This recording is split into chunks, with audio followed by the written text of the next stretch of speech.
Dingdong Dantes nagbigay ng reaksyon tungkol sa viral na pag-translate ni Marian kagabi sa Century Tuna Superbads 2024. Welcome dito sa The Chika! Pero bago ang lahat, kung hindi ka pa nakapag-subscribe, mag-subscribe ka na para updated ka sa aking mga bagong chika.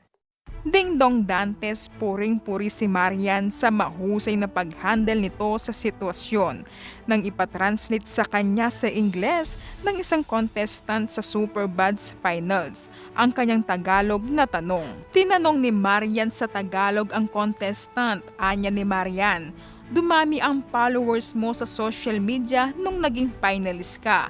Papaano mo gagamitin ang opportunity na ito kahit na natapos na ang kompetisyon na ito?" Hindi mahintindihan ng contestant ang tanong kaya nag-request ito kay Marian na, "I'm sorry, can I get English please? I will try my best." Nakangiting saad ni Marian. Listen very carefully. Here's my question. Your social media following grew when you become a finalist.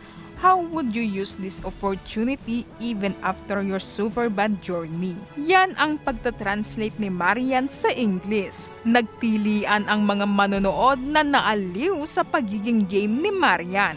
Matapos mag-translate ni Marian, sabi nito, "I think you understand that." Sabay tawa at peace sign. Nag-viral talaga ang pag-translate at pag-i-English ni Marian. Talagang pinag-usapan siya ng publiko. May napawaw na humanga sa pagiging game ni Marian at meron ding hindi nagustuhan at pilit na binabas ang primetime queen na si Marian Rivera. Kahit pilit siyang binababa ng mga basher ay may asawa siyang proud at puring-puri ang misis. Nagbigay ng reaction si Dong sa viral na pag-translate ni Marian. Nag-post si Dong sa kanyang mga social media ng napakaganda at sexy na larawan ni Marian at kalakip ang napaka-sweet na mensahe para sa asawa at may patama din ito.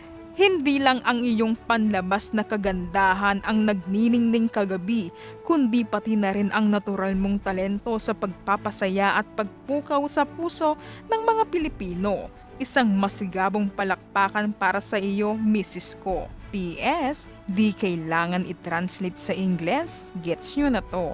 Yan ang proud na si Dong na pinapalakpakan ang talento ng kanyang misis na si Marian na hindi lang ganda sa panlabas, may ibubuga din ito.